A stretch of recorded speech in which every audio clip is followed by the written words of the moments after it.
प्रिय छात्रों, आज हम कक्षा 8 संस्कृत की पाठ्य पुस्तक रुचिरा भाग तृतीय के 10वां पाठ है नीति नवनीतम का अध्ययन करेंगे। पाठ का शीर्षक है नीति नवनीतम। नीति यानी नीति उपदेश की बातें, नवनीतम, नवनीतम का अर्थ होता है मक्खन। जिस प्रकार मक्खन हमारे शरीर को पौष्टिकता प्रदान करता है, उसी प्रकार नीति रूपी नवनीत हमारे जीवन को ऊर्जावान करता है और सुखी एवं समृद्ध बनाता है। प्रस्तुत पाठ में मनुस्मृति से संकलित कुछ श्लोकों का हम अध्ययन करेंगे। प्रथम श्लोक है अभिवादनशीलस्य नित्यं वृद्धोपसेविनः चत्वारि तस्य वर्धन्ते आयुर्विद्या यशो बलम्। अभिवादनशीलस्य, वंदना करने वाले के, अभिवादन करने वाले के, नित्यम वृद्धोपसेविन, नित्यम हमेशा वृद्धों की सेवा करने वाले के, चत्वारि तस्य वर्धन्ते, चत्वारि ये चार चीजें आयु, विद्या, यश और बल वर्धन्ते बढ़ते रहते हैं। अर्थात जो मनुष्य अभिवादनशील होता है, अभिवादन करने वाले स्वभाव का होता है, दूसरों को प्रणाम या वंदना करने वाले स्वभाव का होता है और हमेशा वृद्धों की, बुजुर्गों की, बड़ों की सेवा करने वाला होता है, उसके जीवन में आयु, विद्या, यश और बल बढ़ते जाते हैं। जो भी व्यक्ति दूसरों की वंदना करता है, प्रणाम करता है और बुजुर्गों की, अपने से बड़ों की हमेशा सेवा करता है, सेवा करने वाले स्वभाव का होता है, उस व्यक्ति की आयु, उम्र, विद्या, यश, मान सम्मान, कीर्ति, फेम, प्रसिद्धि और बलम, बल, ताकत वर्धन्ते बढ़ते जाते हैं। द्वितीय श्लोक है यं माता पितरौ क्लेशं सहेते संभवे नृणां न तस्य निष्कृतिः शक्या कर्तुं वर्षशतैरपि।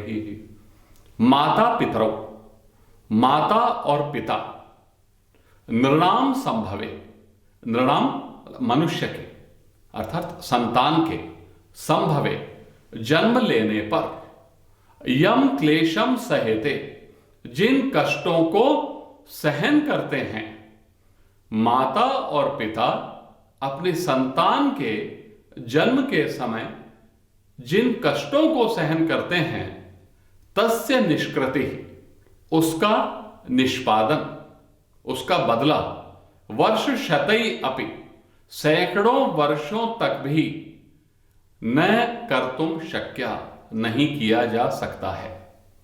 अर्थात माता पिता अपनी संतान के जन्म के समय एवं जन्म के बाद भी उसके पालन पोषण करने में जिन कष्टों को, जिन दुखों को, जिन तकलीफों को, जिन परेशानियों को सहन करते हैं, अपने बच्चे के पालन पोषण में जिन तकलीफों को, जिन कष्टों को सहन करते हैं, उन तकलीफों का या उन कष्टों का बदला हम सैकड़ों वर्षों तक, 100 वर्षों तक भी उनकी सेवा करके नहीं चुका सकते।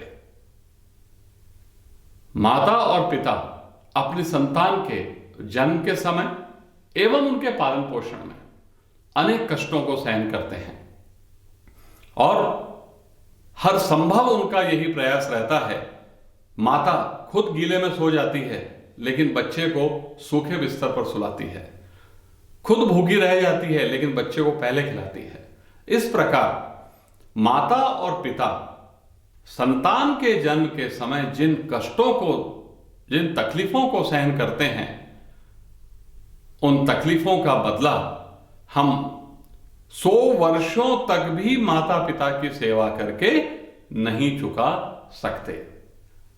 अर्थात हमें माता पिता की हमेशा आज्ञा का पालन करना चाहिए, उनके कहने में रहना चाहिए और हमेशा वे कार्य करने चाहिए जिनसे माता पिता हमारे होने पर गर्व का एवं सुख का अनुभव करें। तृतीय श्लोक है, तयोर्नित्यं प्रियं कुर्यात् आचार्यस्य च सर्वदा तेषु एव त्रिषु तुष्टेषु तपः सर्वं समाप्यते। तयोः, उन दोनों के, द्वितीय श्लोक से संबंधित है यह तृतीय श्लोक भी। तयोः मतलब उन दोनों के, अर्थात माता पिता के, नित्यम प्रियम कुर्यात् आचार्यस्य च, और आचार्य के नित्यम हमेशा प्रियम कुर्यात् प्रिय कार्य करने चाहिए, सर्वदा अर्थात हमेशा। उन दोनों के अर्थात माता और पिता के एवं आचार्य के, अपने गुरुजन के हमेशा प्रिय कार्य, भले कार्य करने चाहिए। तेषु एव त्रिषु तुष्टेषु, उन तीनों के ही तुष्टेषु संतुष्ट हो जाने पर सर्वम तपः समाप्यते, सारे तप समाप्त हो जाते हैं। अर्थात माता पिता और आचार्य, इनके लिए हमें हमेशा इनके प्रिय कार्य करने चाहिए। हमें हमेशा वे काम करने चाहिए जो हमारे माता पिता को और आचार्य यानी गुरुजनों को, हमारे शिक्षकों को अच्छे लगे, जिन्हें वे प्रिय मानते हों। क्योंकि तेषु एव त्रिषु तुष्टेषु, उन तीनों के ही, तीनों कौन? माता पिता एवं आचार्य गुरु, इन तीनों के ही संतुष्ट हो जाने पर सर्वम तपः, सारी तपस्या समाप्यते, संपन्न हो जाती है, पूरी हो जाती है।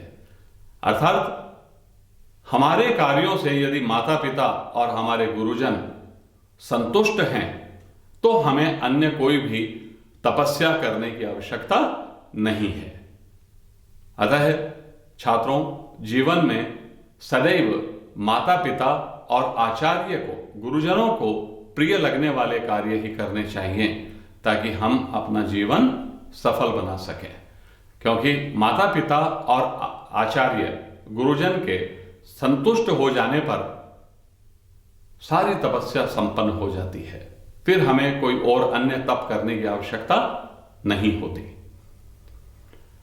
चतुर्थ श्लोक है, सर्वं परवशं दुःखं सर्वं आत्मवशं सुखं एतत् विद्या समासेन लक्षणं सुख दुःखयोः। परवशम, दूसरों के वश में रहने पर, दूसरों के अधीन रहने पर, सर्वम सब, दुखम दुख होता है। दूसरों के अधीन रहने पर सब दुख होता है। आत्मवशम, अपने अधीन रहने पर, सर्वम सुखम, सब सुख होता है। सर्वम परवशम दुखम, अर्थात दूसरों के अधीन रहने पर सारा दुख होता है, और अपने अधीन रहने पर, स्वाधीन रहने पर सर्वम सुखम, सब सुख होता है। सुख दुःखयो, सुख और दुख का समासेन, संक्षेप में, एतत् विद्या समासेन लक्षणम सुख दुःखयो, सुख और दुख का संक्षेप में यही लक्षण समझना चाहिए। कभी भी धन से व्यक्ति सुखी नहीं होता। बड़े मकान, महल के समान मकान या बड़ी गाड़ी, नौकर चाकर, अच्छा भोजन, इनसे हम क्षण भर के लिए मान लेते हैं कि हम सुखी हो सकते हैं, परंतु वास्तव में ऐसा नहीं होता। यदि हम ये सारी सुविधाओं के साथ में दूसरों पर अधीन हैं दूसरों के नियंत्रण में हैं, तो हम इनमें से किसी भी सुविधा का उपभोग नहीं कर सकते। अपनी मर्जी से, अपनी इच्छा अनुसार ना हम बड़े घर में घूम सकते हैं, ना गाड़ी में बैठ सकते हैं, और ना ही बातचीत कर सकते हैं। इसलिए कहा गया है दूसरों के अधीन रहने पर सब दुख होता है। सर्वम आत्मवशम सुखम, अपने अधीन रहने पर सब सुख होता है। यदि हम आत्मनिर्भर हैं, अपने अधीन हैं, आत्मनिर्भर हैं, तो हम अपनी इच्छानुसार कोई भी कार्य कर सकते हैं और उसमें हमें सुख की अनुभूति होती है। सब कुछ होने के बावजूद भी यदि हम परवश हैं, दूसरों पर अधीन हैं, तो वो सब भी दुख हैं। और कुछ ना होते हुए भी यदि हम आत्मनिर्भर हैं, स्वाधीन हैं, तो उसमें भी सुख है। इसलिए कहा गया है दूसरों के अधीन रहने पर सब दुख और अपने अधीन रहने पर सब सुख होता है। सुख और दुख का संक्षेप में यही लक्षण समझना चाहिए। 5वां श्लोक है, यत् कर्म कुर्वतो अस्य स्यात् परितोषो अंतरात्मनः तत्प्रयत्नेन कुर्वीत विपरीतम तु वर्जयेत्। यत् कर्म कुर्वत, जिन कार्यों को करते हुए अंतरात्मनः, अपनी अंतरात्मा में, परितोषः स्यात्, संतुष्ट होना होता है। जिन कार्यों को करते हुए हमारी अंतरात्मा को संतोष का अनुभव होता है, हमारी आत्मा प्रसन्न होती है, हमारी आत्मा संतुष्ट होती है, तत्प्रयत्नेन कुर्वीत, उसे कोशिश करते हुए प्रयत्न पूर्वक करना चाहिए। विपरीतम, इससे विपरीत उल्टे कर्म को वर्जयेत, छोड़ देना चाहिए। अर्थात जिन कार्यों को करते हुए हमारी आत्मा में प्रसन्नता का, खुशी का या संतोष का अनुभव होता है, जिन कार्यों को करने से हमारी अंतरात्मा प्रसन्न होती है, उन कार्यों को प्रयत्न पूर्वक पूरी कोशिश के साथ में करना चाहिए।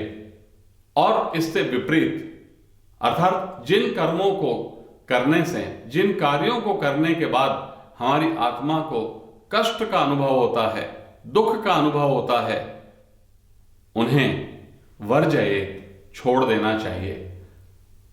अतः मनुष्य को अपने जीवन में सदैव वे ही कार्य करने चाहिए जिनको करने से आत्मा में संतोष का अनुभव होता है, और जिन कार्यों को करने से आत्मा दुखी होती है, आत्मा को कष्ट पहुंचता है, उन कार्यों को छोड़ देने चाहिए।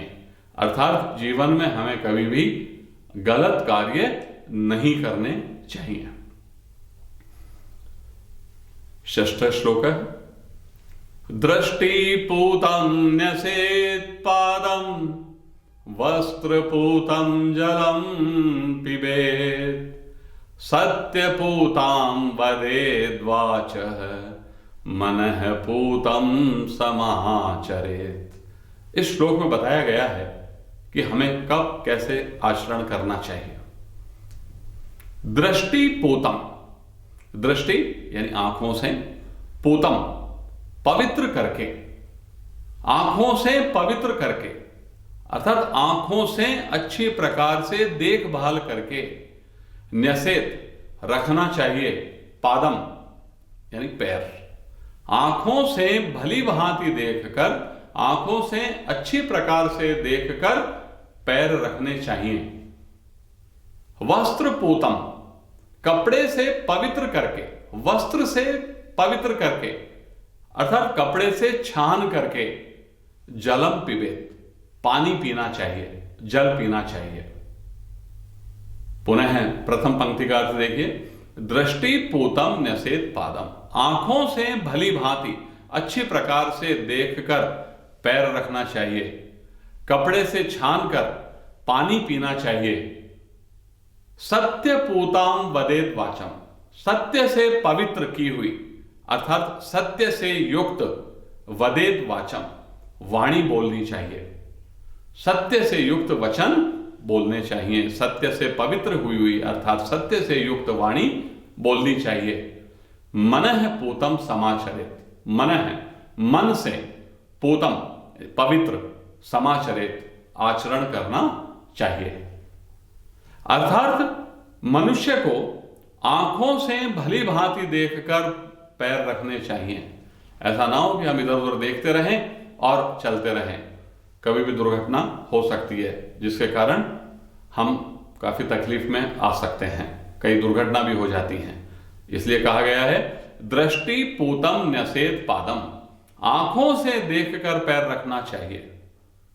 चलने से पहले हम मार्ग को देख लें किस तरह का रास्ता है, और हर कदम पर दृष्टि पूतम, आंखों से पवित्र करके पैर रखने चाहिए। वस्त्र पूतम जलम पिबेत, यदि हम स्वस्थ रहना चाहते हैं तो वस्त्र से छान करके, कपड़े से छान करके जल पीना चाहिए। हम सभी जानते हैं कि जल जो हम पीते हैं, जो पानी हम पीते हैं, उसमें अनायास ही अनेक कीटाणु जल के माध्यम से हमारे शरीर में प्रवेश कर जाते हैं और परिणाम स्वरूप हमें बीमार कर देते हैं। अतः यदि हम स्वस्थ रहना चाहते हैं तो वस्त्र पूतम जलम पिबेत, कपड़े से छान कर जल पीना चाहिए। सत्य पूताम वदेत वाचम, सत्य से पवित्र की हुई अर्थात सत्य से युक्त वदेत वाचम, वाणी बोलनी चाहिए। हमें कभी भी असत्य या झूठ नहीं बोलना चाहिए। कहते भी है ना, एक झूठ बोलने के बाद उसको छुपाने के लिए 100 झूठ और बोलने पड़ते हैं, और झूठ बोलने वाले व्यक्ति की विश्वसनीयता, उसका आदर समाज में समाप्त हो जाता है। यदि वह कभी सत्य भी बोलता है तब भी उस पर कोई विश्वास नहीं करता, हमेशा हमेशा के लिए वो अपनी विश्वसनीयता समाप्त कर लेता है। इसलिए कहा गया है सत्य पूताम वदेत वाचम, सत्य से पवित्र की हुई अर्थात सत्य से युक्त वाणी बोलनी चाहिए, सत्य से युक्त वचन बोलने चाहिए। मनः पूतम समाचरित, मन से पवित्र आचरण करना चाहिए।